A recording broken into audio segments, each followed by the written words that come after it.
আজকে রাতে আপনি আমাকে স্পর্শ করতে পারবেন না, আমার থেকে দূরত্ব বজায় রাখবেন। বাসর ঘরে নতুন বউয়ের মুখে এমন কথা শুনে রাজীব তখন অবাক হয়ে যায়। সে এখন কি করবে ভাবতে পারছে না। এদিকে ততক্ষণে বউ বিছানায় শুয়ে পড়লে রাজীব নিচু গলায় ডেকে বলল, এই যে শুনছেন, এইভাবে ঘুমিয়ে পড়ছেন যে, আগে তো বলুন কি হয়েছে আপনার। মেয়েটি তখন রাজীবের এমন কথায় বসে পড়ে। পুনরায় মেয়েটি বলে, আমি তো বুঝলাম না, আমার সাথে আপনি এমন করছেন কেন? আপনার সমস্যাটা কি? বললাম না আমার কাছে আসবেন না। মেয়েটি এই কথা বলেই আবারও শুয়ে পড়ল। শেষমেশ রাজীবের আর বাসর করা হলো না।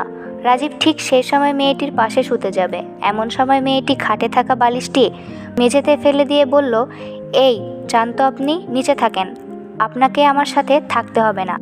রাজীব মেয়েটির বারবার এমন কথা শুনে রীতিমতো অবাক হয়ে যায়। তার যদি কোনো সমস্যা থাকতো তাহলে সে বিয়ের আগেই তাকে বলতে পারতো।